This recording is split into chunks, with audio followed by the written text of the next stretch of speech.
Part 1. The Cold Wind of Dust Hollow. The wind in Dust Hollow had a way of getting under your skin, not just through the cracks in the cabin walls, but into the very marrow of your bones. It was a late autumn wind in the 1870s, carrying the first sharp promise of a winter that would be long, hard, and unforgiving. It swept across the barren prairies of the American West, kicking up dust that gave the town its name and coated everything in a fine, gritty film. The earth itself was cracked and pale, like the bones of some great beast that had laid down and died there a century ago. Hope didn't grow well in Dust Hollow. The soil was too poor. In a small, leaning shack at the edge of this forgotten town, Evelyn Hart was mending a tear in her uncle's shirt. At 19, her world had shrunk to the size of this single room, a space that smelled perpetually of stale whiskey, unwashed linen, and the quiet desperation of a life lived on the brink. Her mother had faded from a fever when Evelyn was just a girl, leaving her in the care of Merritt Hart, a man who was her mother's brother only by blood, not by spirit. Evelyn worked in silence, her movements small and precise. She was a creature of quietness, having learned long ago that noise attracted attention, and attention from Merritt was a dangerous thing. Her hair, the color of dry straw, was pulled back tightly, and her gray eyes were often fixed on the task at hand, rarely looking up. She was not uncomely, but hardship had scrubbed away any softness from her face, leaving behind a stark, watchful beauty, like a winter bird huddled against the cold.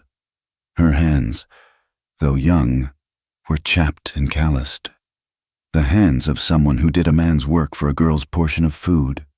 Merritt was slumped in his chair by the cold hearth, his breathing a ragged, wet sound in the stillness. The bottle on the floor beside him was empty.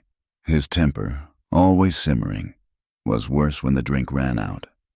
Evelyn kept her stitches even, her focus absolute.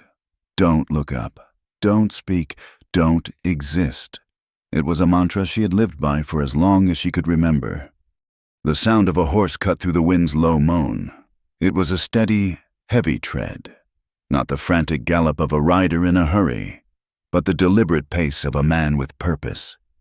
Evelyn's fingers froze for a fraction of a second over the rough fabric. Visitors were rare, and rarely a good thing. Merritt stirred, his eyes cracking open. "Who in the blazes is that?" He slurred. Pushing himself up, he stumbled to the grimy window. Peering out, a curse slipped from his lips. Callahan? Evelyn knew the name. Jesse Callahan. He was a farmer from a few miles out, a man spoken of in Dust Hollow with a mixture of pity and respect. He'd once owned one of the largest spreads in the county, a place of good pasture and strong cattle, but the land, like a fickle god, had turned on him. A cattle sickness had swept through his herd one year, and a blizzard the next had finished what the disease started. He was left with a small plot of land, a mortgaged cabin, and 2 small children, his wife having been taken by the same fever that had claimed so many. He was a ghost of his former prosperity, a walking reminder that the West could give with one hand and snatch everything back with the other. A firm knock sounded at the door. It didn't rattle the wood. It was solid, patient. Merritt straightened his vest, a pathetic attempt at dignity. He opened the door a crack. "Callahan, what do you want?" Jesse Callahan stood on the threshold, a man who looked as though he were carved from the very land he worked. He was tall and broad-shouldered, though lean from hard times. He was perhaps 30, but his face was weathered beyond his years, etched with lines of sun, wind, and sorrow. His hat was pulled low, but it couldn't hide the intensity of his gaze.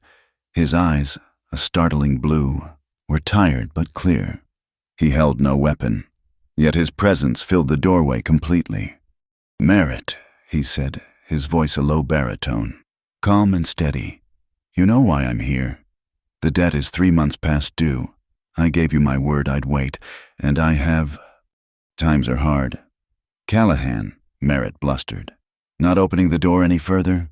The harvest was thin. You know how it is."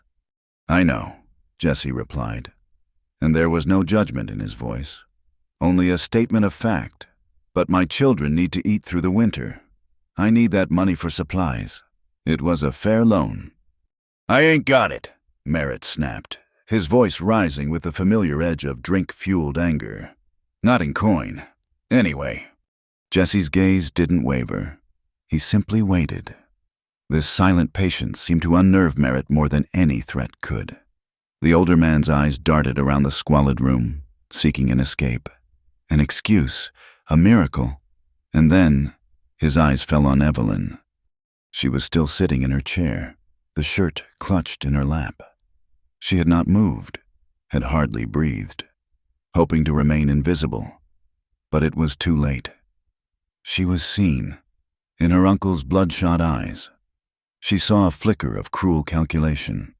He was a man backed into a corner, and like any cornered animal, he would sacrifice anything to save himself. Merritt's lips twisted into a greasy smile. He swung the door wide open. "Come in, Callahan. Come in. Maybe we can strike a different kind of bargain." Jesse hesitated for a moment before stepping inside, his boots making a soft, solid sound on the dirt floor. The cramped space felt even smaller with him in it. His eyes swept the room, taking in the empty bottle, the cold hearth, and finally, the girl in the corner. He gave her a brief, unreadable glance before turning his attention back to Merritt. "I'm not a man for bargains, Merritt. I'm a man for what's right." "Oh, this is right," Merritt said, his voice slick with a sudden, repulsive confidence. He gestured toward Evelyn with a sweep of his hand, as if presenting a prized horse at auction. Evelyn flinched, pulling her shoulders in, making herself smaller. "I ain't got coin," Merritt repeated, his eyes gleaming. "But I got her. My niece, Evelyn." A heavy silence fell over the room, broken only by the whistling of the wind. Evelyn felt the blood drain from her face. This couldn't be happening. It was a nightmare from which she would surely wake. But the rough feel of the thread under her thumb was real. The smell of her uncle's sour breath was real. And the weight of Jesse Callahan's gaze as it settled on her was terrifyingly real. Jesse looked from Merritt's leering face to Evelyn's pale, frozen one. For a long moment, he said nothing. He saw the girl, really saw her. He saw the way her dress, though clean, was worn thin at the elbows. He saw the faint, shadowy mark just below her jawline, hastily covered by her collar. He saw the fear in her eyes, a deep, old fear that had been her constant companion for years. He saw life snuffed out before it had ever had a chance to burn bright. He had come for money to feed his children. He was a man clinging to survival by a thread. He had no room in his life for complications, no space in his heart for another person's sorrow. His own was a heavy enough burden, but what he saw in front of him wasn't a bargain. It was an abomination. Merritt, mistaking his silence for consideration, pressed his advantage. He stepped closer to Evelyn, placing a heavy hand on her shoulder. She recoiled from his touch as if burned. "She's 19, Merritt said, his voice dropping to a conspiratorial whisper that echoed in the small cabin. "Still pure. Never been with a man. She's a hard worker. Knows how to cook and clean, and she don't talk back. Take her, make her your wife. And we'll call it square. The debt wiped clean." The words hung in the air, ugly and sharp. "Take her, make her your wife." Evelyn felt a cold dread wash over her, a feeling so profound it left her numb. She was no longer a person. She was a debt, a piece of property, a thing to be traded. She closed her eyes, waiting for the final blow. Jesse Callahan's gaze hardened, the blue in his eyes turning to ice. He looked at Merritt Hart with a quiet, burning contempt that was more chilling than any shout. He saw a man willing to sell his own kin to settle a gambling debt. Then he looked back at Evelyn. Her eyes were closed, her face a mask of resignation. She was waiting for her fate to be decided by two men, as it always had been. Jesse's voice, when it came, was dangerously low. You would sell her. It wasn't a question. It's a fair trade, Merritt insisted.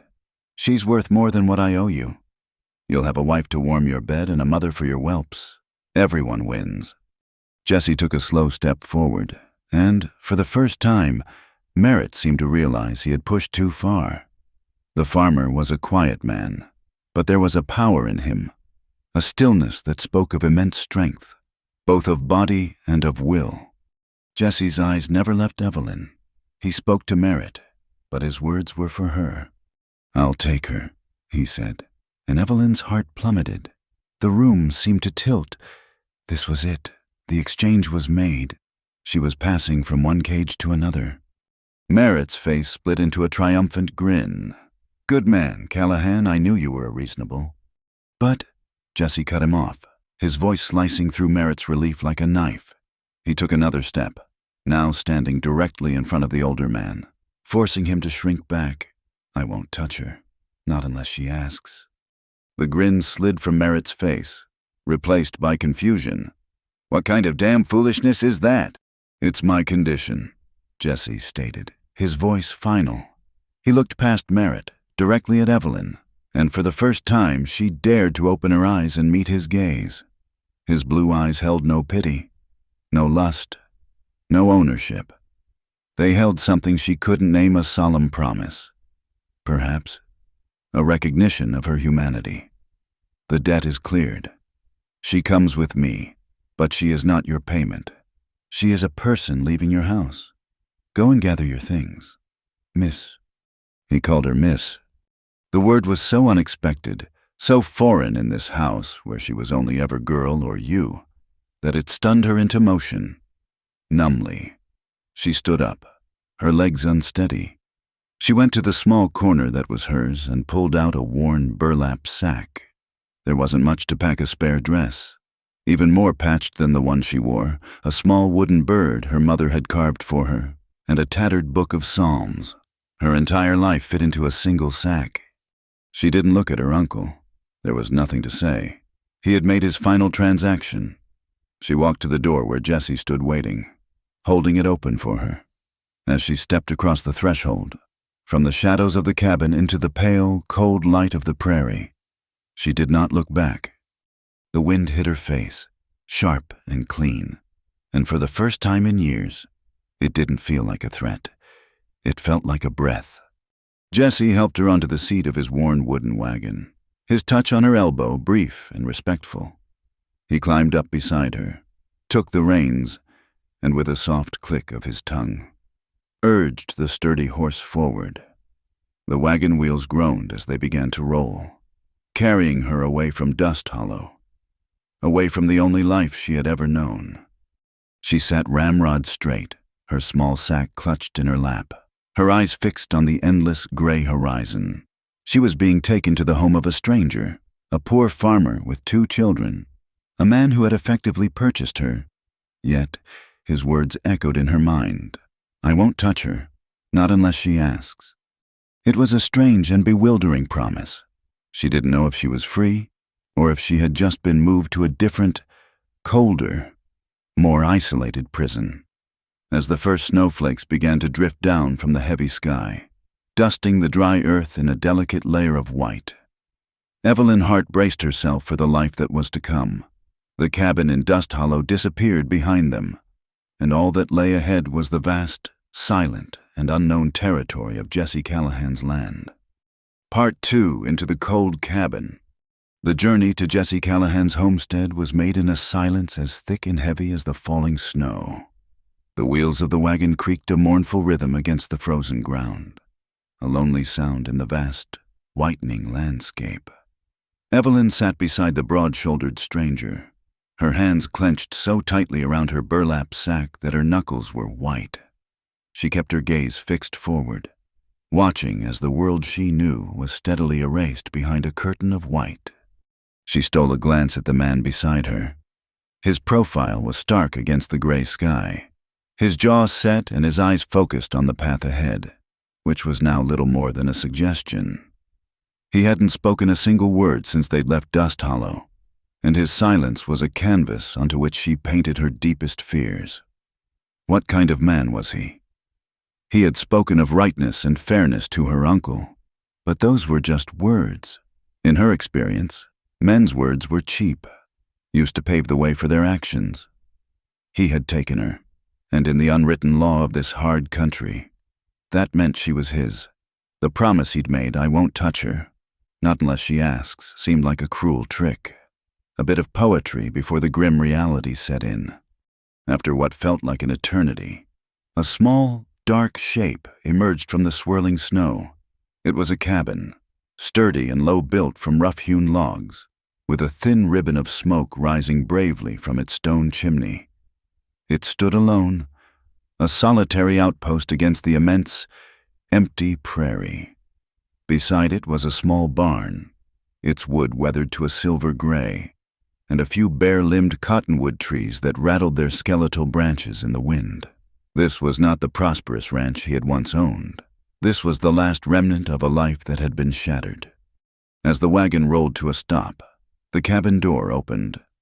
Two small figures appeared, bundled against the cold.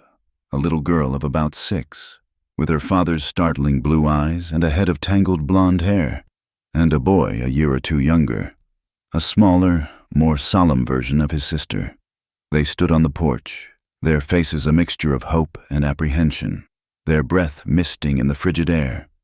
"Papa," the little girl, Ruthie, cried out, her voice thin against the wind as she ran forward.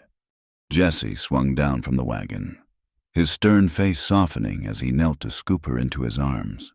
"Hello, little bird," he murmured, his voice holding a warmth Evelyn hadn't heard before. The little boy, Caleb, followed more slowly, clutching his father's leg with a quiet intensity. Jesse stood, holding his daughter and resting a hand on his son's head. His eyes met Evelyn's over the children's heads. For the first time, she saw the full weight of the burden he carried. He was not just a man. He was a father, a protector, the only shield these two small children had against the harshness of the world. And now, she was part of that world. "Ruthie, Caleb," Jesse said, his voice gentle but firm. "This is Miss Hart. She'll be staying with us." The children stared at Evelyn with wide, curious eyes. Ruthie offered a small, shy smile. Caleb just watched, his gaze serious and unwavering. They saw a stranger, another adult in their small, fragile world. Evelyn saw two motherless children, and a cold pang of a shared sorrow went through her. "Go on inside. It's getting colder," Jesse instructed them. He turned to Evelyn. "Let me help you down." His hands were rough and calloused as they circled her waist to lift her from the wagon seat. But his touch was impersonal, practical. He set her on the ground as if she were a sack of flour, then moved to unhitch the horse. "The cabin is small," he said, not looking at her, "but it's warm." Evelyn followed the children inside, stepping into the single room that would now be her home.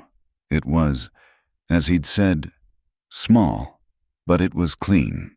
A fire crackled in the hearth, casting a warm, dancing light on the simple wooden furniture. A rough plank table with 3 chairs stood in the center.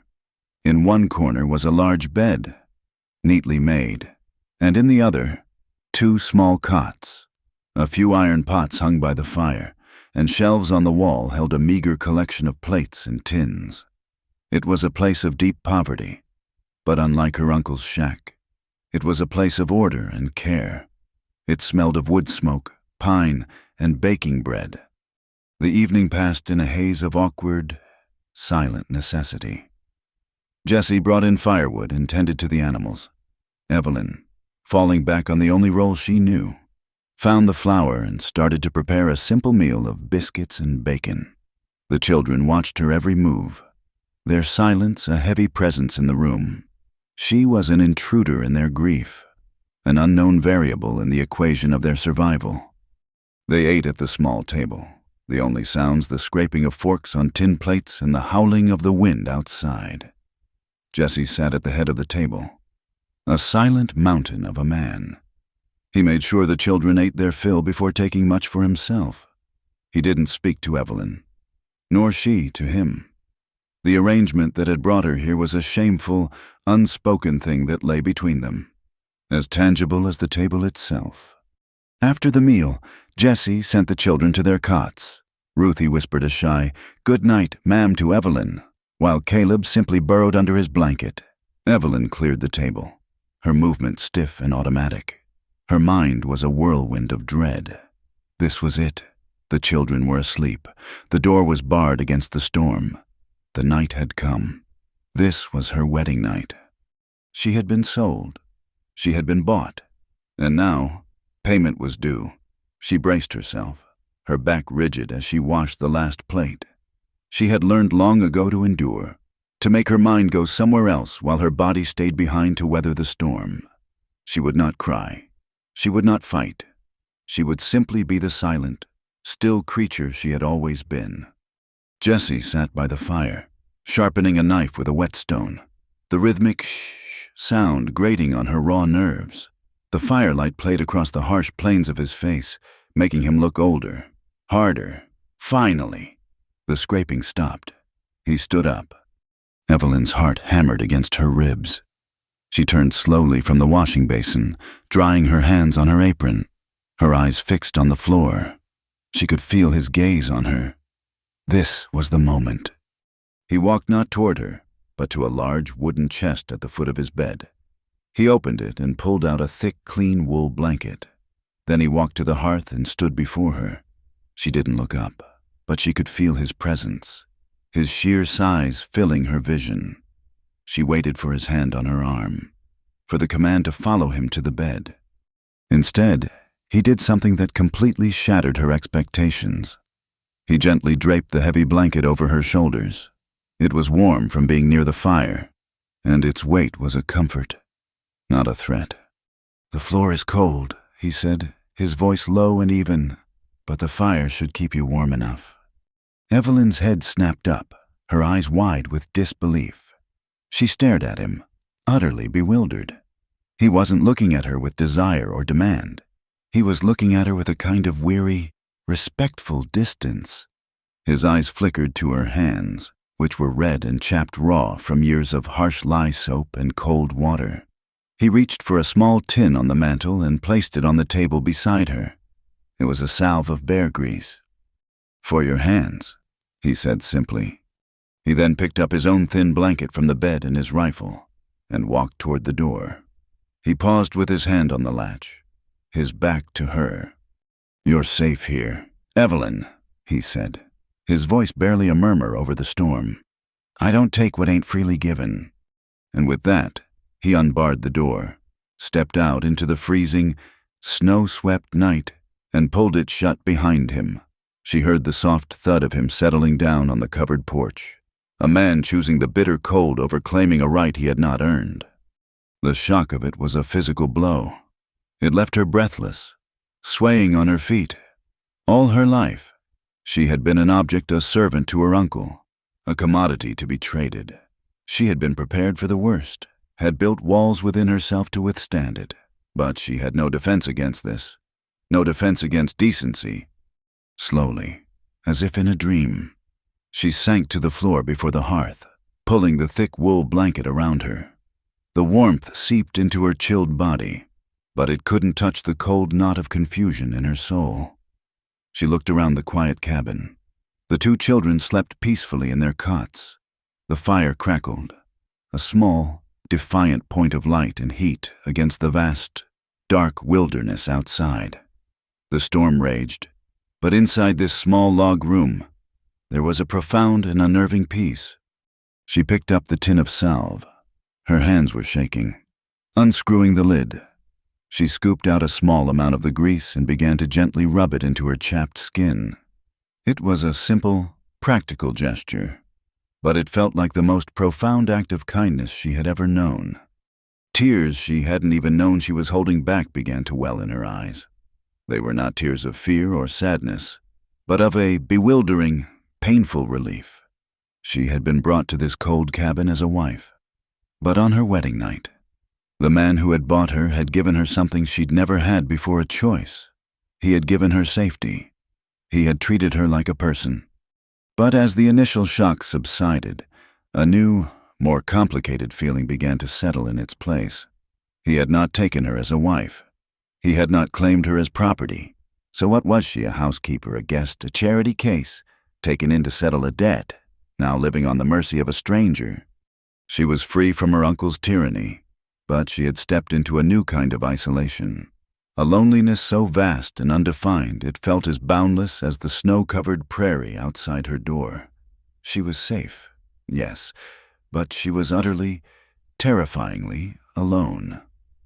Huddled in the blanket by the dying fire, Evelyn stared into the flames and wondered if she had truly escaped a cage, or just entered a larger, colder one. Part 3, Hard Winter.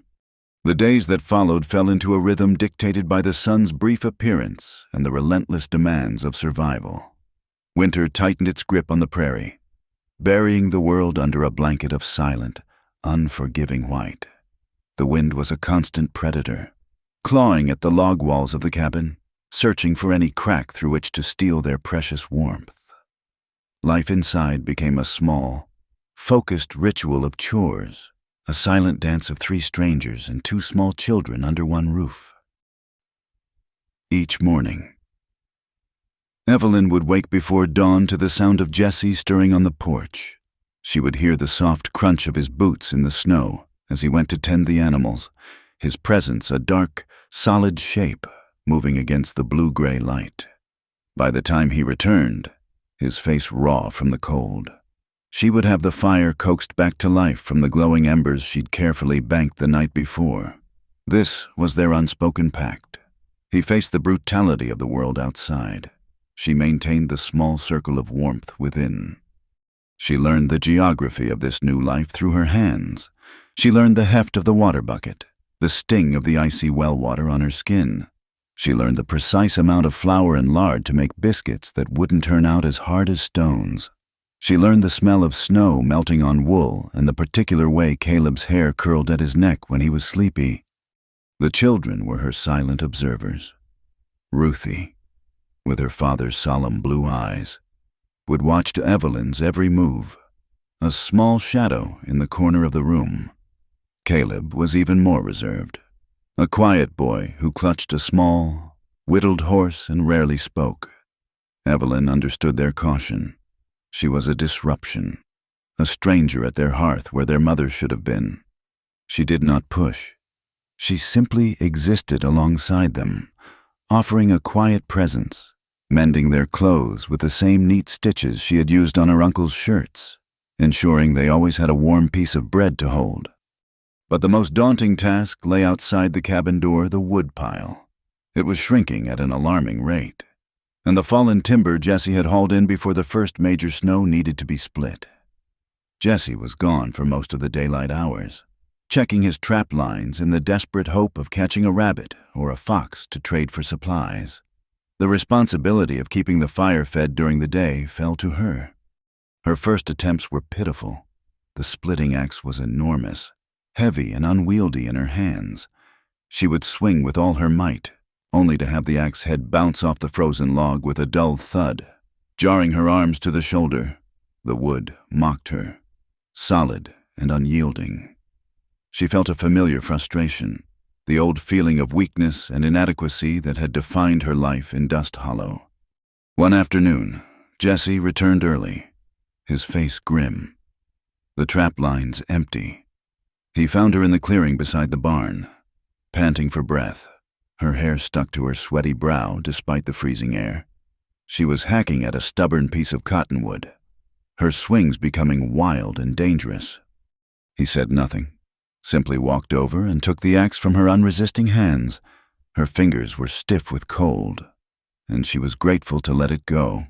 He placed the log back on the chopping block, positioned his feet, and with a single, fluid motion, brought the axe down. The log split with a satisfying crack, falling into 2 perfect halves. He did not gloat. He did not scold her for her incompetence. He simply looked at her, then at the axe. "You're putting your back into it, not your legs," he said, his voice a low rumble. "And you're fighting the blade. Let the weight of it do the work. He stood behind her, his presence creating a startling pocket of warmth in the frigid air.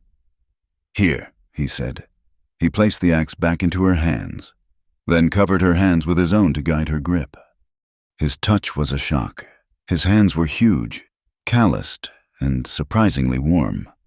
They enveloped hers completely, a firm, steady pressure that was nothing like her uncle's cruel grasp. It was the touch of a teacher, a builder. It was impersonal, yet achingly intimate. She could smell the scent of pine and cold air on his coat, feel the solid strength of his chest at her back as he adjusted her stance. "Bend your knees," he instructed, his voice close to her ear. "Feel the ground. Now, swing from here." He pressed gently on the small of her back.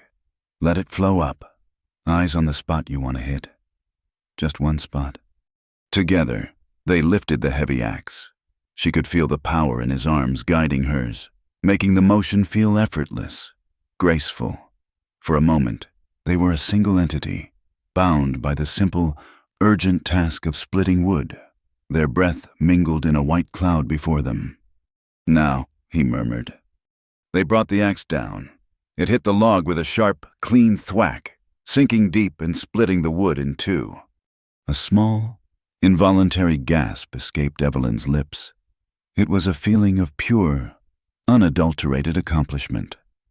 Jessie's hands loosened on hers.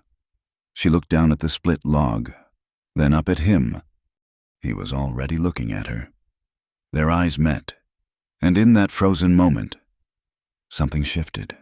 The distance between them, the carefully constructed walls of silence and circumstance, seemed to dissolve.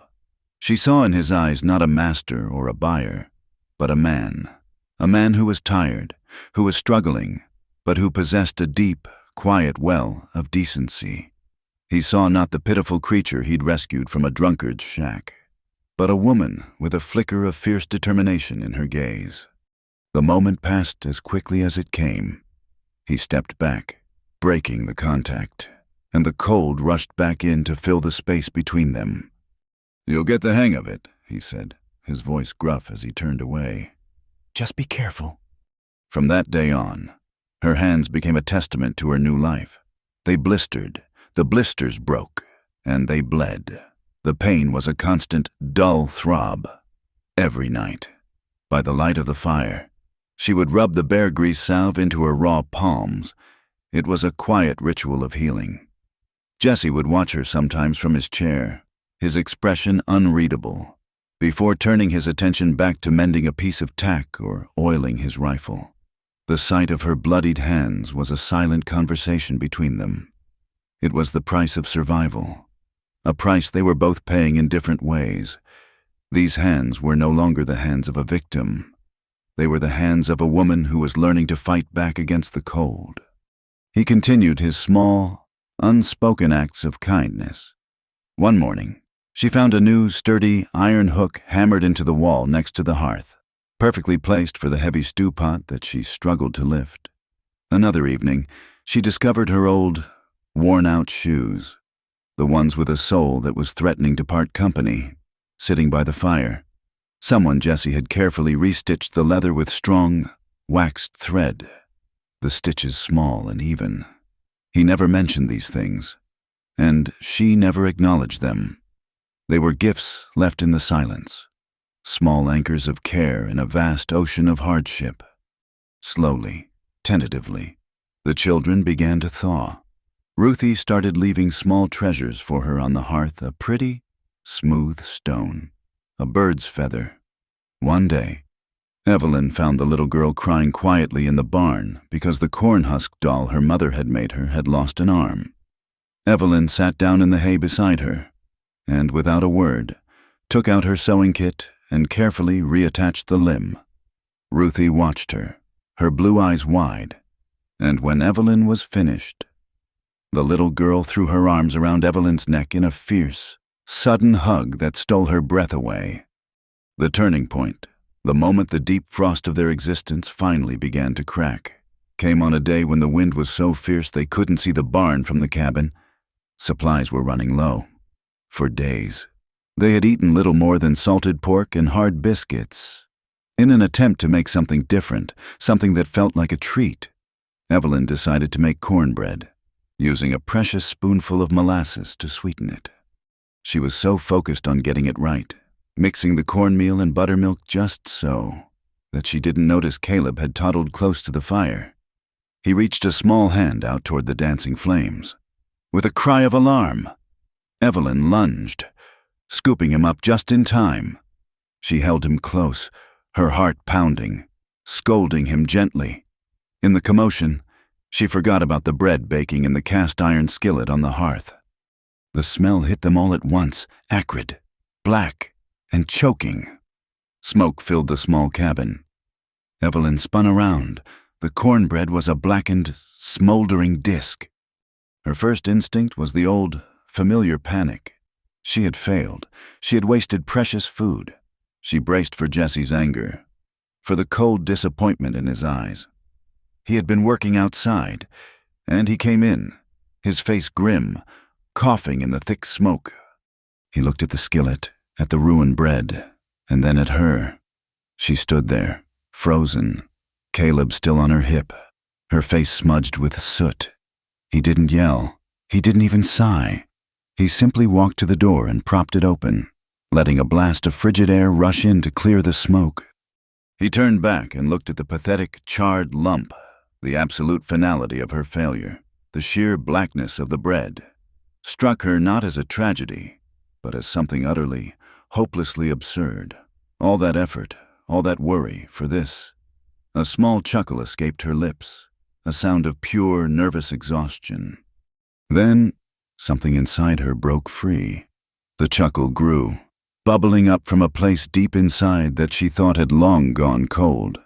It turned into a real laugh, a clear, unrestrained sound of genuine amusement at her own foolishness. It was a sound of release, a sound of life. Jesse, who had been about to pry the burnt bread from the pan, stopped dead. He turned and stared at her as if he'd never seen her before. The children, startled at first, looked from her to their father and back again. For Jesse. The sound of her laughter was like the first thaw of spring. It cut through the monotonous gloom of the winter, through the heavy weight of his own grief that still clung to the corners of the cabin like a persistent shadow. In that moment, he didn't see the frightened girl from Dust Hollow, or the silent helper, or the woman who was the living symbol of his debt. He saw Evelyn. He saw the light in her gray eyes, the color that rose in her cheeks. He saw a resilience he hadn't known was there. He was looking at a woman laughing in the face of hardship, and it was the most beautiful thing he had ever seen. He was looking at a flower blooming in the middle of the snow.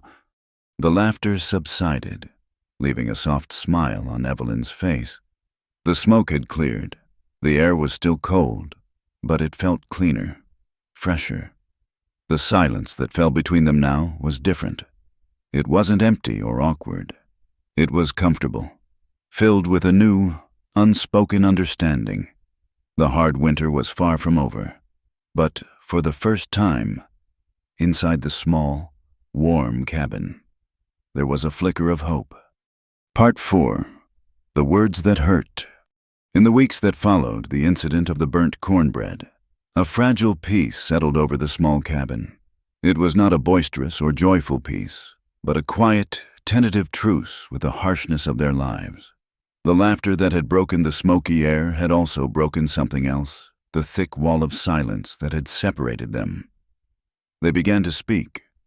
The conversations were small, practical things, threads woven into the fabric of their daily chores.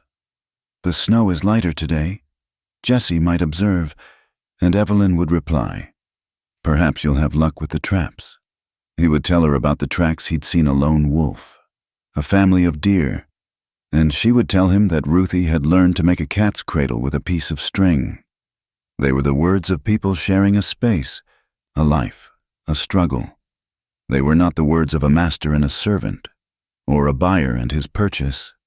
A delicate trust began to grow in this shared soil. Evelyn found herself watching Jesse with the children, noting the gentle way he'd smooth Caleb's hair or the patience in his voice as he taught Ruthie how to carve a simple whistle. She saw the exhaustion in the lines around his eyes, but also the fierce, unwavering devotion. She began to feel not like a housekeeper, but like a partner in the great, difficult enterprise of keeping this family alive through the winter. And Jesse, in turn, began to see the woman Evelyn was becoming. He saw the strength in her hands as she kneaded dough, the quiet intelligence in her eyes as she listened to his worries about their dwindling supplies, the gentle warmth that had coaxed his silent children out of their shells. The cabin began to feel less like a shelter and more like a home. The hope was a dangerous thing, a small, warm flame in the center of a blizzard. And like any flame, it was vulnerable to the slightest ill wind. That wind blew in on a Tuesday, in the form of a man named Eli Turner. He arrived without warning, his horse appearing like a ghost out of the blowing snow. He was a trapper, a man who had known Jesse in his more prosperous days, where Jesse was quiet and grounded. Eli was loud, his voice booming as he stomped the snow from his boots on the porch. He was a big man with a thick beard frosted with ice and a restless energy that seemed too large for the small cabin. "Jesse, you old dog," he roared, clapping Jesse on the back with a force that made him stumble. "Still breathing out here? I figured the wolves or the winter would have claimed you by now." Jesse managed a rare, thin smile. "Eli, it's been a long time. What brings you this far out?" "Got a good haul of pelts. Heading to Fort Laramie to trade 'em," Eli said, his eyes scanning the cabin. They passed over the children, who had hidden behind Jesse's legs, and then they landed on Evelyn. His gaze lingered, a bold, appraising look that made her skin crawl. He gave Jesse a broad, knowing wink. "I see you haven't been letting the winter go to waste. Found yourself some company to warm the nights." A muscle tightened in Jesse's jaw. This is Miss Hart, Eli. She's helping with the children." "Miss Hart?" Eli chuckled, unbuttoning his heavy coat. "Formal, ain't we? Well, it's a pleasure, Miss Hart." He gave her a slight, mocking bow. Evelyn merely nodded, her face impassive, and turned back to the pot of stew simmering over the fire, feeling the heat of his gaze on her back. Jesse, with the unwritten code of hospitality that governed these lonely lands, invited him to stay for supper and the night, to wait out the worst of the storm. Eli readily accepted, pulling a flask of whiskey from his coat. "Let's celebrate survival, my friend," he said, pushing the flask toward Jesse. Jesse hesitated, his eyes flicking toward Evelyn and the children. He rarely drank, but the sight of an old friend and the prospect of a momentary escape from the relentless pressure of his life were a powerful temptation. "Just one," he said, his voice low. As the evening wore on, the warmth of the whiskey and the fire loosened Eli's tongue. He told stories of his trapping expeditions, of close calls with bears and card games in rough saloons. The children, sensing the strange energy, stayed huddled on their cots, while Evelyn moved about her chores, a silent, peripheral figure, but she listened. Eli's attention kept returning to her. He watched her every move, his eyes holding a crude amusement. "You landed on your feet, Jesse, I'll give you that," he said, nudging his friend. "Losing the ranch was a hard blow, but to come out of it with a fine, quiet woman like that. Some men have all the luck." "That's enough." "Eli," Jesse warned, his voice tight. But Eli was too deep in his cups to notice the warning signs. "No, I mean it. She's a pretty one. Young, too. How'd you manage it? Must have cost you a pretty penny, though I can't imagine where you'd get one." The air in the cabin grew thick and cold. Evelyn's hands stilled over the mending in her lap. She felt as if a mask had been ripped away, exposing the ugly truth of her situation for all to see. To this man, to the world outside this cabin, she was exactly what her uncle had sold her as a piece of property, acquired for a price. "She isn't what you think," Jesse said, his voice a low growl. He stood up, placing his cup on the mantel with a sharp click. "She's not We don't. Eli laughed. A loud, braying sound. Oh, I see, playing the gentleman. Are you keeping her on a long leash until you break her in whatever your method? It's working. She's as quiet as a church mouse. My last one, she had a tongue that could clip a hedge. He leaned forward, his voice dropping conspiratorially. Tell me, is she as grateful as she looks? That was the final straw. Jesse spun around, his face a thunderous mask of fury. Get out, he snarled. Eli blinked, taken aback. What, Jesse? I said, get out! Jesse's voice was not loud, but it was filled with a cold, deadly rage that was more frightening than any shout. He grabbed Eli's coat and thrust it at him. You will not speak of her that way in my house. You will not speak of her that way at all. Eli, sobering up quickly in the face of Jesse's fury, scrambled to his feet. All right, keep your shirt on. I didn't mean no disrespect. I just don't understand. You get a woman like that, for next to nothing from what I hear, and you act like she's some kind of saint. What's the matter with you? It's not like you took her for love. The words were a desperate, drunken jab, an attempt to make sense of a situation that defied his simple, brutal worldview. And they hit their mark. Jesse's rage faltered, replaced by a deep, raw frustration. How could he explain it to a man like Eli? How could he explain the quiet decency he was trying to build in the ruins of his life? How could he put words to the fragile, nameless thing that was growing between him and Evelyn? He couldn't.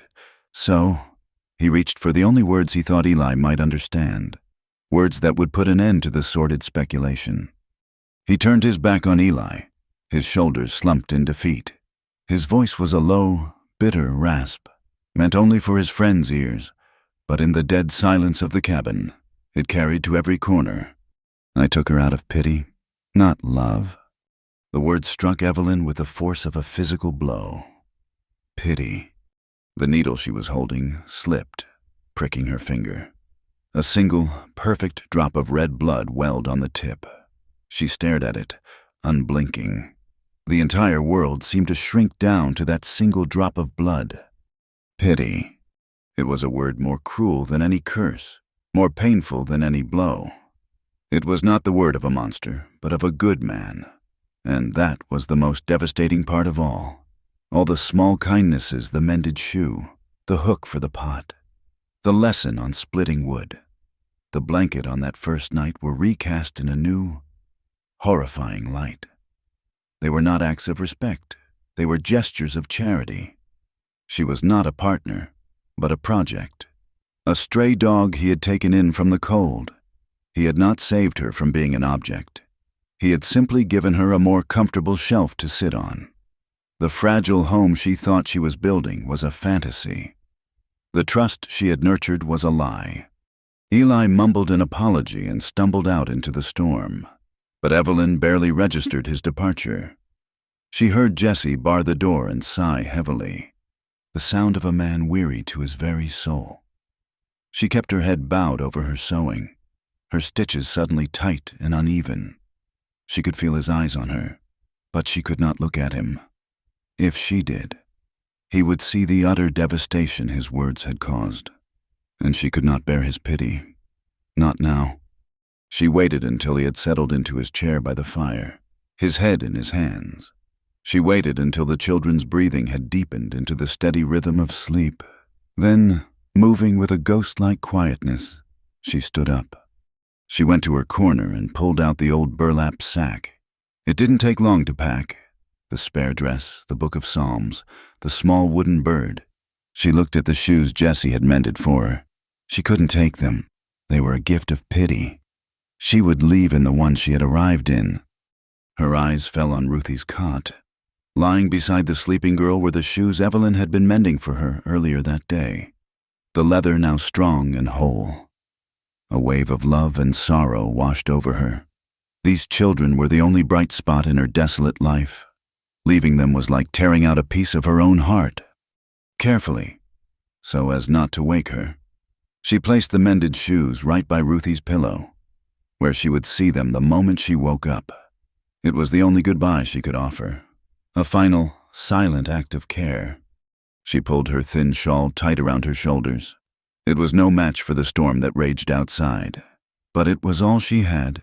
She took one last look at the sleeping family, at the man who had rescued her only to break her, at the small, warm room that had briefly, foolishly, felt like home. Then, she slipped the bar from the door as quietly as she could. The wind tore it from her grasp, slamming it open with a deafening crash. A whirlwind of snow and ice flooded the room, extinguishing half the lamps and rousing Jesse from his stupor.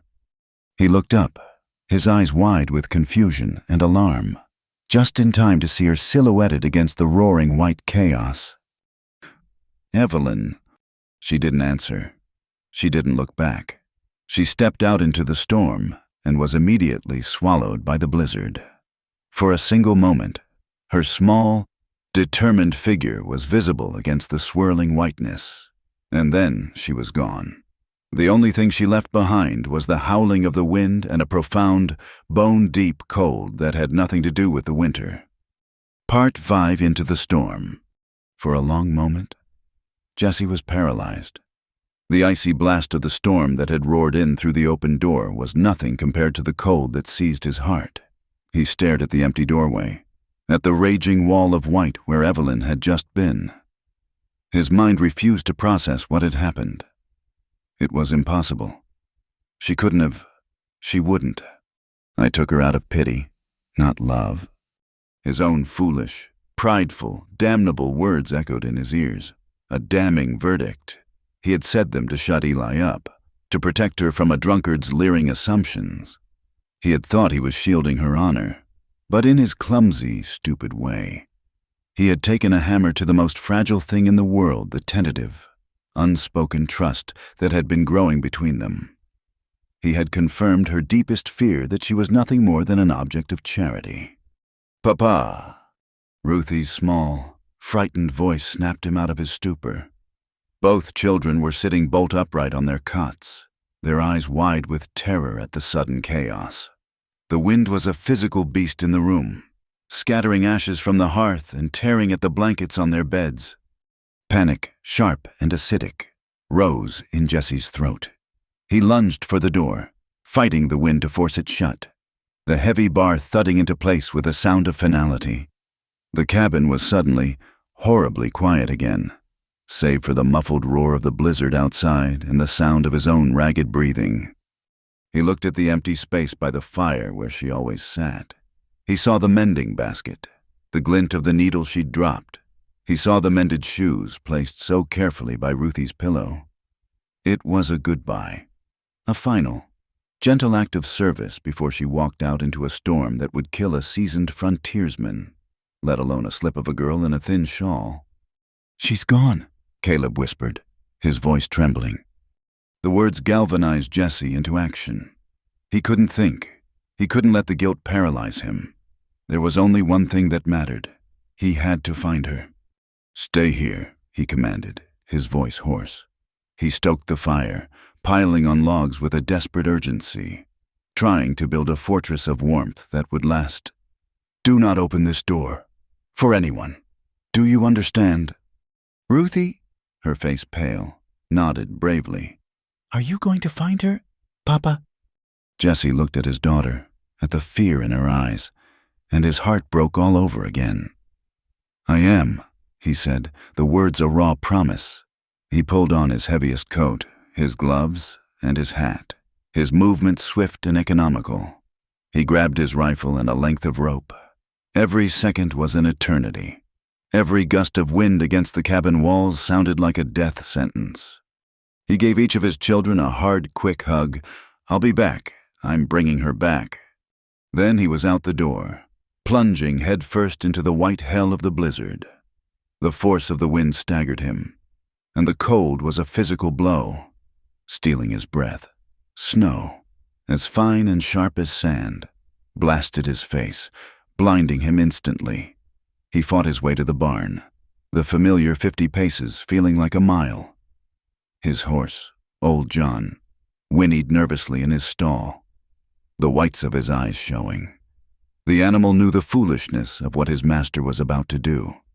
"Easy, boy," Jesse muttered, his fingers fumbling with the bridle, clumsy with cold and haste. Mounted, he was a solitary, desperate figure against the vast, screaming emptiness of the prairie. He had no idea which way she had gone. East, back toward the dubious shelter of Dust Hollow, or west, into the endless open plains where there was nothing but snow and sky. She was walking, on foot. She couldn't have gone far, but in this blizzard, far was a relative term. 10 steps could be too far. He gave old John his head, trusting the horse's instincts more than his own. He leaned low against the animal's neck, trying to shield his face from the onslaught, and bellowed her name into the wind. Evelyn. The sound was ripped from his mouth and shredded into nothing. It was like shouting into a feather mattress. There was no echo, no reply, only the deafening roar of the storm. Time ceased to have meaning. There was only the struggle forward, the burn of the cold in his lungs, the sting of ice on his skin, and the gnawing terror in his gut. The world was a churning, chaotic void of white. He was navigating by pure instinct, a primal need to find the woman he had so grievously wronged. He thought of her quiet strength, her scarred hands, the sound of her laughter. These images were his only compass, the only light in the suffocating darkness of the storm. He had lost all sense of direction when old John suddenly shied. Pulling up short with a panicked snort, Jesse peered through the swirling snow. A dark shape loomed ahead, a faint, unnatural line in the white chaos. Hope, fierce and desperate, surged through him. He slid from the saddle, his legs numb and stiff, and stumbled forward. It was a line shack, a tiny, dilapidated hut used by ranchers in better days to shelter during cattle drives. It was half buried in a snowdrift, its roof sagging, looking as if the next gust of wind would tear it to pieces. It was a ruin, but it was shelter. "Evelyn," he called, his voice cracking.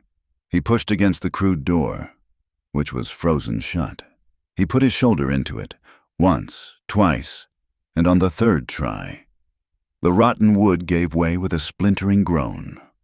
He fell inside, into a space no bigger than a closet, filled with the frigid, musty air of long disuse, and he saw her. She was huddled in the far corner, a small, dark shape against the snow that had blasted in through the cracks in the walls. She had wrapped herself in her thin shawl, her knees drawn up to her chest, her head bowed. She was covered in a fine layer of snow, as if she were a statue already turning to ice. "Evelyn," he breathed, crawling toward her. He reached out and touched her shoulder. She was terrifyingly still. For one heart-stopping moment, he thought he was too late. Then, she stirred, a faint, almost imperceptible movement. A low moan escaped her lips. He touched her cheek. Her skin was as cold as marble.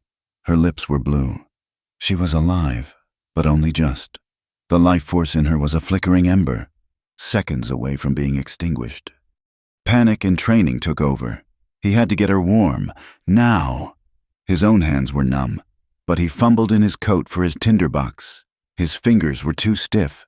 He couldn't strike a spark. The kindling he found in the shack, a few pieces of dry rot, was damp, useless.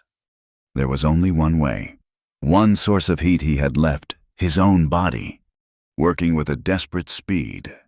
He shrugged off his snow-caked coat and his wet underlayers. Stripping down to the waist, the air in the shack was a physical agony against his bare skin. But he ignored it. He gently, carefully, lifted Evelyn. She was limp in his arms, a fragile weight that terrified him.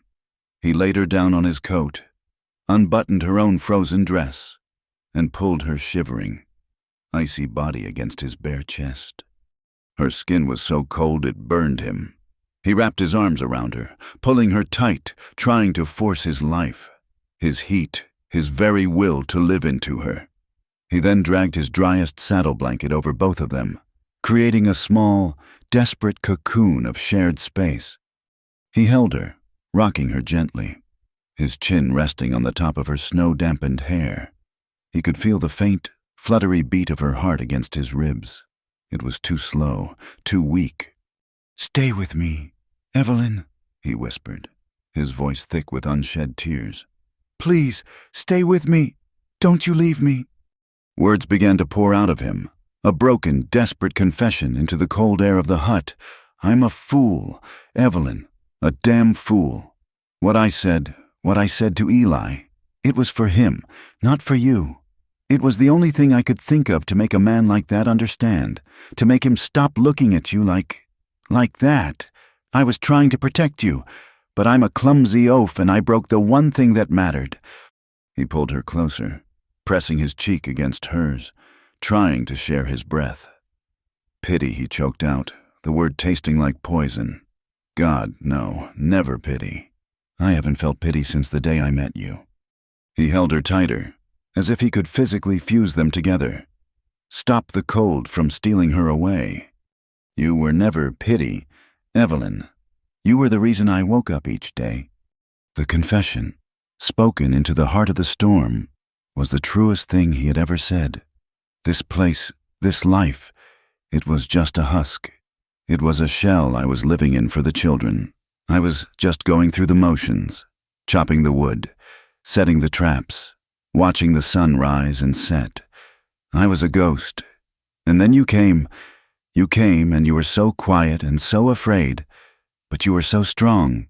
I watched you learn to split the wood. I watched your hands bleed, and I saw a fight in you that I thought I'd lost in myself. You made this cabin a home again. You made my children smile. You made me feel alive again." A shudder went through her body, a deeper one this time. It wasn't the shivering of cold, but something else. A response, a faint, almost inaudible sound escaped her lips.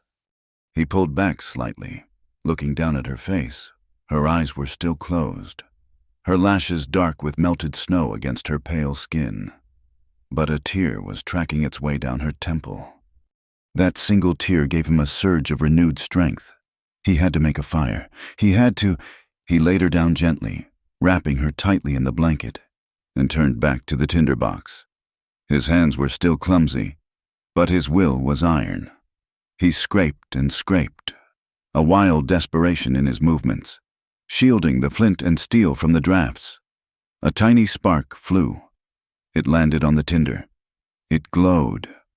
He blew on it, gently, carefully, nurturing it with his own breath. A tiny, hesitant flame flickered to life. It was the most beautiful thing he had ever seen. He fed it splinters of the rotten door, then larger pieces of wood he tore from a broken crate in the corner. The fire grew, a small, courageous circle of light and warmth in the desolate, freezing hut. It pushed back the darkness. It pushed back the cold. It pushed back the despair. He gathered Evelyn into his arms again, blankets and all, and carried her to the fire. He sat with his back against the rough wall, holding her in his lap, her back to his chest, both of them facing the life-giving flames. The firelight danced on her face, turning her pale skin to a soft gold. He could feel the rigid cold begin to recede from her limbs, replaced by a slow, creeping warmth. Her shivering became more pronounced. A good sign, a sign that her body was fighting back. Outside, the storm still howled its fury, a monster clawing at their tiny shelter. But inside the abandoned shack, a new, fragile quiet had fallen. By the light of a fire born of desperation and confession, two broken souls, lost in the wilderness, began the slow, painful process of finding their way back. He held her, breathing in the scent of wood smoke and wet wool, and for the first time since he'd found her, he allowed himself to believe that they might just survive the night. Part 6, Spring of Lavender. The storm broke just before dawn. The wind died with a final, mournful sigh, leaving behind a world remade, silent and buried in white. The journey back from the line shack was a slow, surreal procession through a landscape of impossible beauty and profound desolation. Evelyn was weak, wrapped in every dry layer Jessie could find, and she rode in front of him on old John, her back resting against his chest. His arms were a steady, solid presence around her, a shield against the biting cold. They did not speak. The words he had confessed in the dark. Desperate hours of the blizzard hung in the still air between them, too raw and momentous to be examined in the harsh light of day. But the silence was different now. It was not a void, but a vessel, holding the weight of their shared ordeal, his desperate plea, and her fragile survival. The sight of the cabin, with its plume of smoke rising straight and true into the pale blue sky, was the most welcome sight Evelyn had ever seen. The door flew open before they reached it, and Ruthie and Caleb spilled out, their small faces etched with a sleepless night of worry. Their cries of Papa were filled with a relief so profound it was almost painful to hear. Jessie carried Evelyn inside, setting her down gently in the chair by the fire as if she were made of spun glass. The children crowded around, their eyes wide. They saw her pale face, her blue-tinged lips, and they understood the brush with death she had endured. Ruthie reached out a small, hesitant hand and touched Evelyn's arm, a silent gesture of comfort that spoke volumes. The days that followed were a blur of fever and exhaustion for Evelyn. The ordeal in the storm had taken a heavy toll, and her body fought a fierce battle against the deep, invasive cold. Jessie became her tireless caretaker. He brewed bitter willow bark tea for her fever, made thin, nourishing broths, and kept the fire roaring day and night. He moved with a quiet, focused tenderness that was entirely new. There was no distance in his eyes, no careful wall of propriety. He looked at her with an open, aching concern that left her feeling more vulnerable than the cold ever had. The unspoken rules of the cabin were rewritten. He no longer slept on the freezing porch. He moved one of the children's cots to the far corner for himself, insisting she take the main bed, its thick mattress stuffed with straw and goose down. Until she was well, the children would sit by her bed for hours, Caleb showing her his whittled horse, Ruthie telling her stories in a soft whisper. In the crucible of the storm, they had been forged into a family. As the fever receded, leaving her weak but clear-headed, Evelyn would lie and watch him. She watched his large, capable hands stoke the fire, the same hands that had held her and forced their warmth into her frozen body. She heard the echo of his raw confession. "You were the reason I woke up each day." She had been running from pity, but what he had offered in that freezing hut was something else entirely. It was a need as desperate and profound as her own. He wasn't a saint offering charity. He was a drowning man who had found a piece of driftwood to cling to, and somehow, that driftwood was her. Slowly, as Evelyn's strength returned, the great winter began to lose its hold on the land. The sun climbed higher in the sky each day, its light gaining a new, potent warmth. The endless white landscape began to show its scars. Dark patches of wet earth appeared on the south-facing slopes. The eaves of the cabin dripped a steady, rhythmic patter of melting snow, a sound of liberation. The air, for the first time in months, smelled not of ice, but of damp soil and the promise of life. This external thaw mirrored the one happening inside the cabin. The silence between Evelyn and Jessie was now comfortable, punctuated by easy conversation. He told her stories of his boyhood in Ohio, of his dream to build a great ranch from nothing.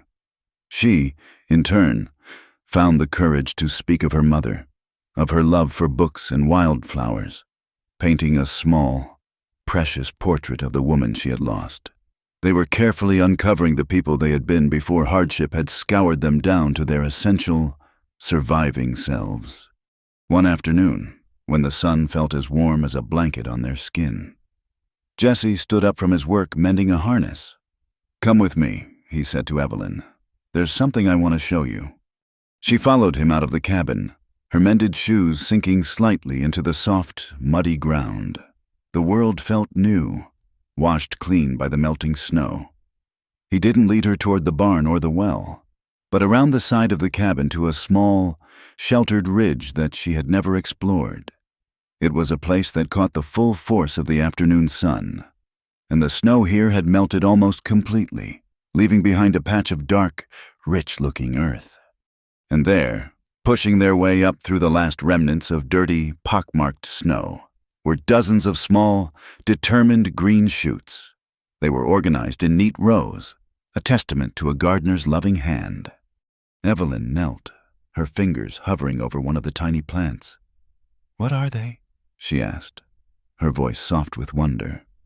Jesse crouched beside her, his gaze fixed on the patch of green, lavender.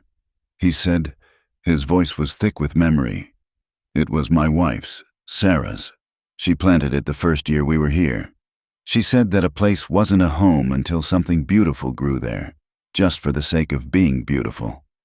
He reached out and gently touched a leaf, his rough fingers surprisingly delicate.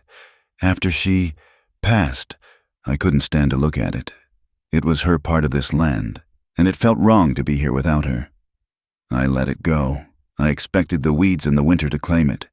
He looked from the plants to Evelyn, his blue eyes holding a deep, profound emotion. "But every spring, it comes back, stubborn, refusing to die, even after the hardest winter." The parallel was unspoken, but it hung between them as clearly as the scent of the damp earth. He was talking about the lavender, but he was also talking about her, about them, about the stubborn, impossible life that was pushing its way up through the frozen ground of their shared grief. He was silent for a long moment. Then he reached into his shirt pocket. He pulled out a small, neatly folded square of white linen. As he unfolded it, Evelyn saw that it was a lady's handkerchief, yellowed with age, but of a fine quality she had not seen in years. In one corner, embroidered with faded pink and green thread, was a single, delicate rose. "This was hers," Jesse said, his voice barely a whisper. "Her favorite. She carried it on our wedding day." He held it out to Evelyn. It was not a casual gesture. It was an offering, a laying down of arms, an act of immense trust and vulnerability. He was offering her a piece of his most sacred past. Evelyn's breath caught in her throat. She understood what this meant. She was standing on holy ground, and he was inviting her in. She looked at his face, at the raw emotion there, and she finally understood the battle he had been fighting. It wasn't just a battle against the land and the poverty. It was a battle against the ghost of the love he had lost. "Jesse, she began, unsure what to say, how to accept a gift so heavy with meaning. He shook his head, his eyes pleading with her to understand. "You don't replace her," he said, his voice cracking with the effort of speaking the words aloud. "No one could. She was the first part of my life."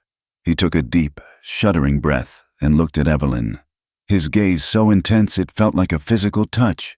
"But you make me live again." The words settled into the quiet space between them. Simple, honest, and devastatingly powerful. He wasn't asking her to fill an empty space. He was telling her she was creating a new one.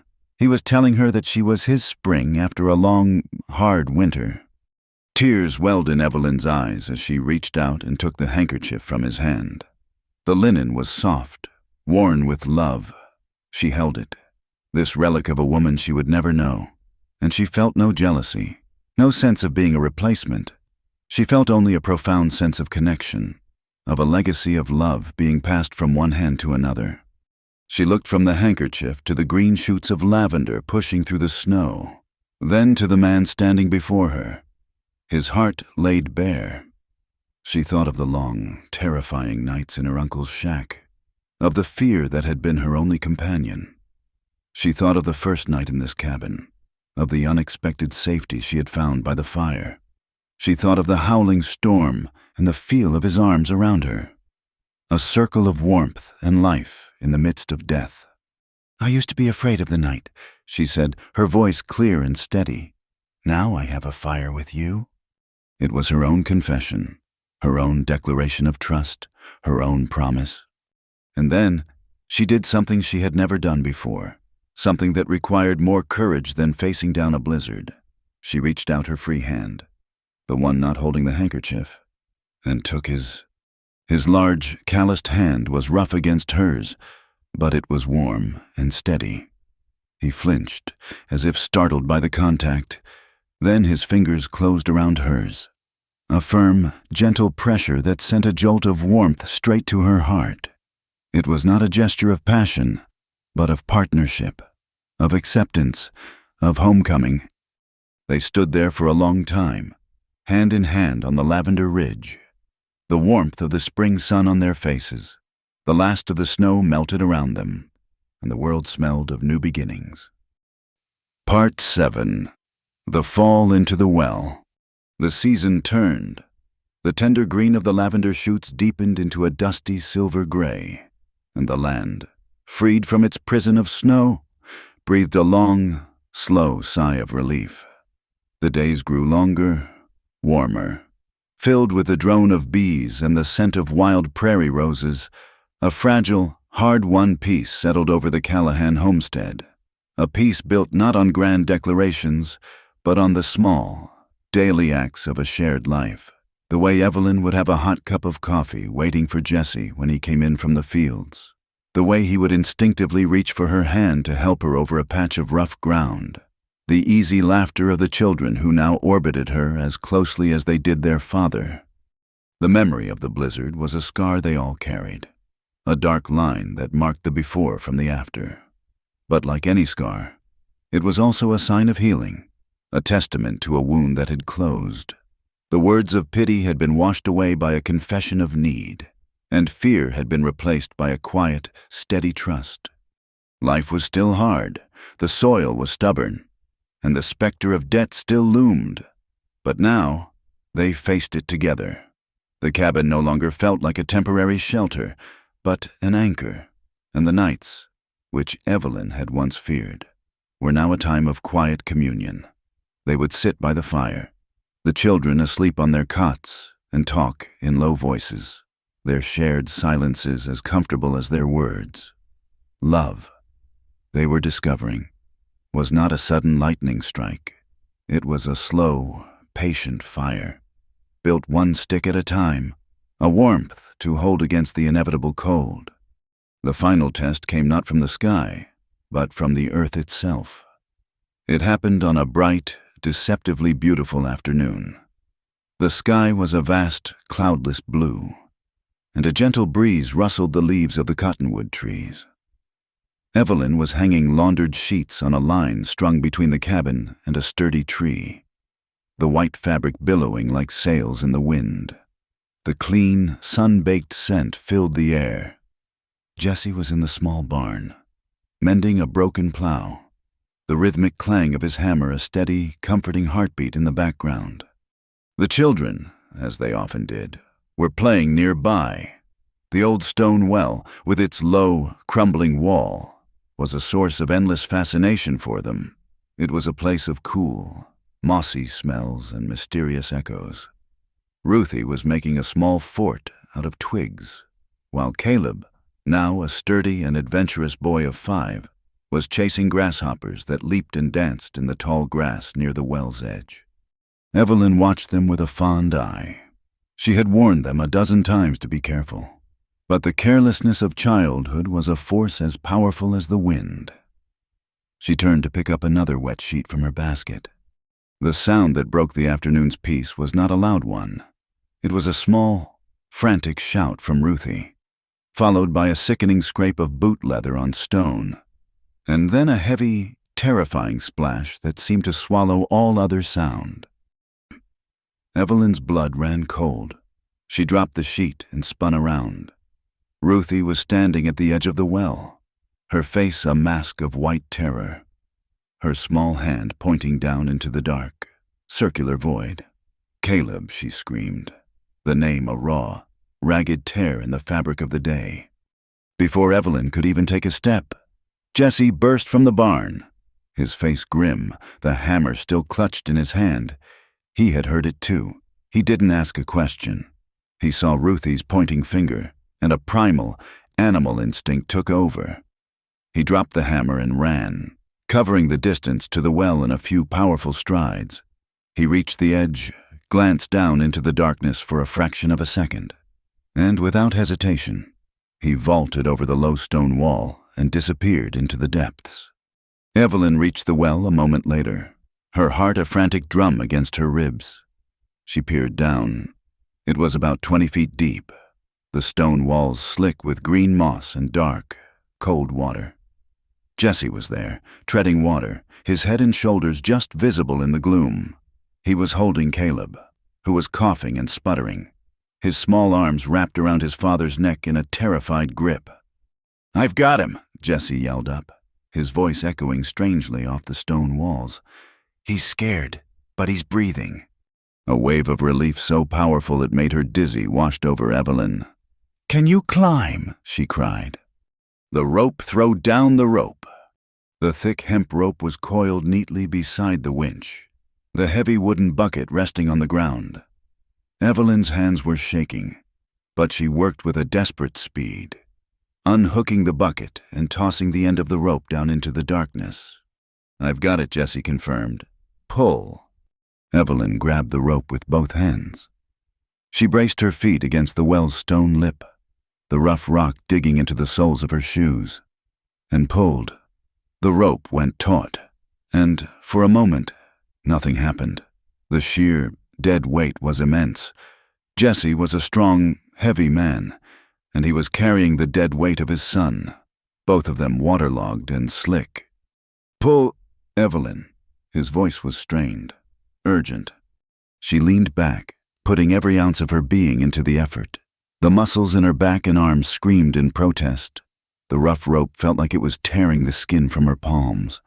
Slowly, agonizingly, the rope began to move, inch by painful inch. She could hear Jesse's boots scraping against the slick stone walls below as he tried to find a foothold, anything to lessen the impossible weight. "Something's wrong," he grunted from below. "My leg, I think it's broken. I can't help you." The word struck her with a new terror. He couldn't climb. He couldn't even help. It was all on her. The entire weight of their lives was in her hands, on the end of this rope. She refused to let go. She pulled, her teeth gritted, a low animal sound of pure effort tearing from her throat. Her vision began to narrow, the bright blue sky shrinking to a small circle above the dark mouth of the well. There was only the rope, her burning hands, and the weight at the other end.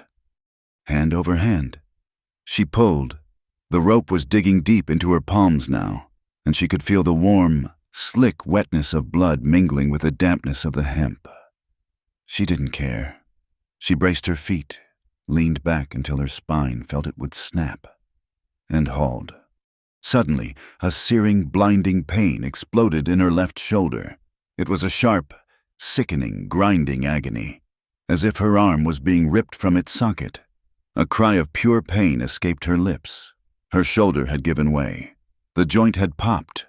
Her arm went limp, useless, a dead weight hanging at her side. The rope slipped through her left hand, and for one horrifying second, the weight of the two people below her was held only by her right.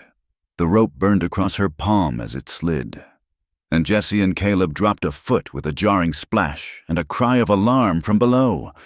Evelyn. Panic, cold and absolute, threatened to overwhelm her. She was going to lose them. She was going to fail. But then, an image flashed in her mind. Jesse, his bare chest pressed against hers in the line shack, forcing his own life's heat into her frozen body. He had not given up on her. She would not give up on them. With a guttural sob that was part pain and part pure, unadulterated will, she clamped her useless left arm against her side, pinning the rope to her body with her elbow. She grabbed it again with her right hand, ignoring the raw, bleeding skin, and pulled. The pain in her shoulder was a white-hot fire, a constant, screaming presence that threatened to make her black out. But she locked it away. She locked away the pain, the fear, the exhaustion. She became a machine, a simple, living winch, fueled by love and adrenaline. Pull, breathe, brace, pull. The world ceased to exist. There was no sun, no sky, no laundry on the line. There was only the rope. She didn't know how long it went on. An hour, a lifetime. Then, a miracle. A dark, wet head of hair appeared over the lip of the well. It was Jesse. His face was pale, contorted with pain, but his eyes were fixed on her with a look of fierce, desperate hope. He had Caleb tucked under one arm, the boy's terrified face buried in his father's shoulder. Seeing them, so close, gave her a final, impossible surge of strength. She gave one last, desperate heave, pulling with everything she had left, her entire body screaming in a single, unified agony. They spilled over the edge, collapsing onto the damp ground in a tangled heap of wet limbs and gasping breaths. For a long moment, there was only the sound of their ragged breathing. Caleb began to cry, a thin, exhausted wail of a child who had stared into the abyss and been pulled back. Jesse gathered the boy into his arms, his movements clumsy because of his own mangled leg, murmuring soft, comforting words, his face buried in his son's wet hair. Evelyn lay on the ground beside them, her chest heaving, every muscle trembling. The pain in her shoulder was a dull, throbbing universe of its own. She looked at her hands. They were raw, stripped of skin, and covered in blood, the hands of a survivor. Jesse finally looked up from his son. His gaze fell upon her, and his face, already pale with pain and shock, seemed to crumble. He took in her dislocated shoulder, her limp arm, her bloody, ruined hands. He saw the full, terrible price of their rescue. He reached out with his good arm and pulled her toward him, creating a small, broken circle of 3 people by the mouth of the well. He held his sobbing son in one arm and the woman who had just saved them in the other, pulling them both tight against him. Water from their clothes soaked her dress, but she didn't care. She rested her head against his shoulder, utterly spent. He held them, the 3 of them, a family forged in crisis and saved by sacrifice. He looked down at his son, whose small chest was rising and falling with steady, living breaths. Then he looked at Evelyn, at her face, smudged with dirt and streaked with tears of pain and exertion, and his voice, when he finally spoke, was a raw, broken whisper, filled with a reverence that was more powerful than any prayer. "My boy breathes because of you," he said, his voice thick with emotion. He pulled her even closer, a desperate, grateful embrace. "We all do." Part 8, the Lavender Ridge. The healing was a slow, quiet process, a mirroring of the land's own recovery from the long winter. Jesse's leg was badly broken, and he was confined to a chair by the hearth, a reluctant king on a throne of immobility. Evelyn's shoulder, once set with a painful but necessary yank by Jesse, was a constant, dull ache, and her hands, swathed in clean linen bandages, were a testament to her sacrifice. They were a broken pair, yet in their shared infirmity, they found a new and profound wholeness. She became his hands and feet, and he became her anchor. She would help him move, her good arm steadying him, and he would gently redress the bandages on her hands each night, his touch impossibly tender on her raw skin. In the quiet hours, with the children playing in the sun-drenched doorway, they learned the landscape of each other's pain and the geography of their shared strength. The roles had reversed. The woman he had sheltered from the cold was now the pillar holding up their home. The man who had been her rescuer now depended on her for his most basic needs. In this crucible of mutual care, the last vestiges of debt and pity were burned away, leaving only the pure, unadorned metal of love. They decided to marry in the late autumn, when the air had turned crisp and the cottonwood trees had shed their leaves like a shower of gold coins.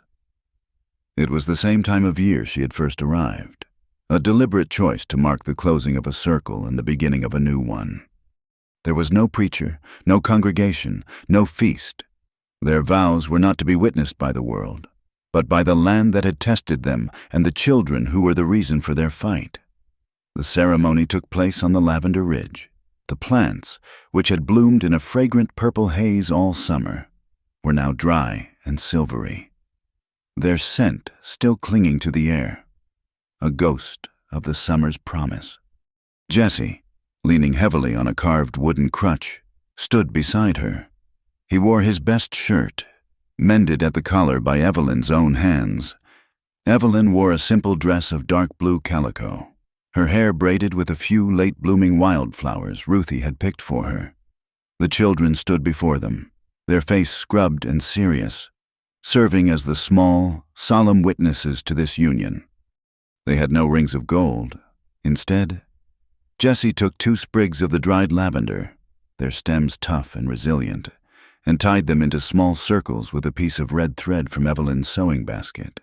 He took her bandaged hand, his calloused thumb stroking the back of it gently. "I have no gold to give you, Evelyn," he said, his voice low and steady, carrying on the quiet air. "This land has taken more than it's given, but I give you all that I am. I give you my name, my children, my strength, and my weakness. I promise to be the fire that warms you in the winter and the shade that cools you in the summer. I promise to listen when you speak and to understand your silence.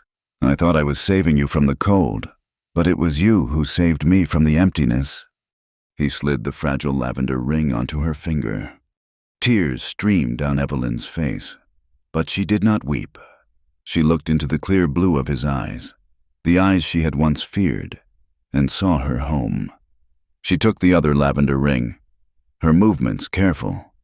"I came here with nothing but a sack of sorrows," she whispered, her voice trembling but clear. "You gave me a place of safety when I expected none. You taught me to be strong, and then you showed me it was all right to be weak. I promise to be the hands that work beside you and the arms that hold you. I will be the mother to your children and the partner to your heart. I promise to never run from the storm again, as long as you are the shelter I am running to." She placed the ring on his finger, and in that moment, under the vast, open sky, they were bound more securely than any law or church could manage. Ruthie and Caleb clapped, their small hands breaking the solemnity, and Jesse leaned down, his lips finding Evelyn's in a kiss that was not of passion, but of profound, bone-deep peace. It was a kiss that tasted of lavender, wood smoke, and survival. It was a few weeks later, as the first flakes of the season's new snow began to drift down from a gray sky, that a visitor arrived, a stooped figure on a sway-backed horse, moving with the slow, defeated pace of a man who had been walking for a very long time. Jesse saw him first, from the cabin window. "Evelyn," he said, his voice low, a protective hand instinctively moving to her arm. "Someone's coming." Evelyn looked out, her breath hitched. Even hunched and weathered, she recognized the shape of him, Merritt Hart. She felt a flicker of the old, cold fear, a ghost from a past life. But it was just that, a ghost. It had no power here. She straightened her shoulders, a quiet calm settling over her. "It's all right, Jesse," she said. "I'll handle this." She stepped out onto the porch, Jesse right behind her, his crutch planted firmly, a silent, unmovable guardian. Her uncle slid from his horse, his movements stiff with age and weariness. The years since she'd last seen him had been cruel. His face was a roadmap of broken veins, his hands trembled, and the arrogant bluster was gone, replaced by a hollow, haunted look in his eyes. He was just an old, sad man. He stopped a few feet from the porch, twisting the brim of his battered hat in his hands. He looked from the sturdy cabin to the healthy, clean children peering from behind Evelyn's skirts. He looked at Jesse, standing tall and protective even on a crutch. Finally, His gaze settled on Evelyn, and his face seemed to crumple. "Evelyn," he croaked, his voice raspy. I heard you were married, that you were well."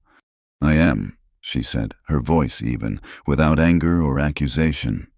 "I'm sorry," he whispered, the words seeming to cost him a great effort. "For everything, for what I did, for what I was. There ain't a day goes by that I don't see your mother's face and feel the shame of it." He took a hesitant step forward. "I'm old now, and I'm alone. I was just hoping for a warm meal, a place to rest my head for a night." It was the plea of a broken man, an appeal to the pity he had once weaponized. The old Evelyn, the girl who lived in fear, might have acquiesced, but that girl was gone, buried in a snowstorm and reborn by a well. She looked at her uncle, at the man who had traded her like cattle, and she felt a surprising wave of nothing. The hatred was gone. The fear was gone. There was only a great, sad emptiness. She had carried the weight of his cruelty for years. And now, looking at him, she knew it was time to put it down. Not for his sake, but for her own. "I forgive you, Uncle Merritt," she said, and the words were true. She felt a burden lift from her own soul. A flicker of desperate hope lit his eyes. He took another step toward the warmth of the porch. But Evelyn held up a hand, not in anger, but in a gesture of finality. "I forgive you," she repeated, her voice soft but unshakable. "But you don't get to come in." Merritt froze, the hope in his eyes dying. He finally understood. Forgiveness was a gift she was giving herself. It was not an invitation. She was closing a door, not opening one. He looked at the family standing on the porch, a tight, unbreakable circle of light and warmth. And he knew, with a final, crushing certainty, that he stood on the outside, in the cold, where he belonged. He nodded slowly, a single tear tracing a path through the grime on his cheek. Without another word, he turned, climbed back onto his tired horse, and rode away, a lonely figure disappearing into the falling snow. Evelyn watched him go, then turned and stepped back into the warmth of the cabin, into the arms of her husband. The past was finally laid to rest. That winter, Evelyn discovered she was with child. The news was a quiet, joyful miracle, a confirmation of the life they had fought so hard to build. One clear, cold afternoon, just after the first hard frost, Jessie took the children out to a small, protected clearing near the lavender ridge. With Ruthie and Caleb helping to pat down the soil, he planted a small sapling, a young, hopeful apple tree. "What's its name?" Papa Ruthie asked, her cheeks red with cold. Jessie looked from the small, brave tree to Evelyn, who was watching from the porch, her hand resting on her gently swelling belly. A slow smile spread across his face. "We'll call it Hope," he said. They stood there as a family, looking at the young tree, a stark, living promise against the backdrop of the first snows of winter.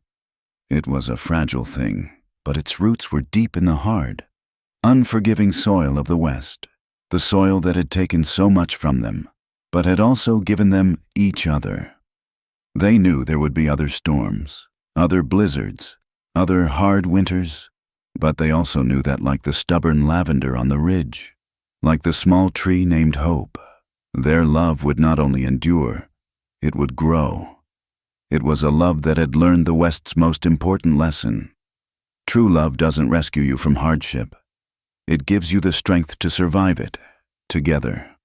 Thank you for listening to our story. We'd love to know where you're tuning in from, so please leave a comment below to connect and share your thoughts. If you enjoyed our tale, we invite you to subscribe to our channel. Wild West Night, give this video a like, and consider supporting us further by hitting the hype button. Your support helps these stories reach more listeners just like you.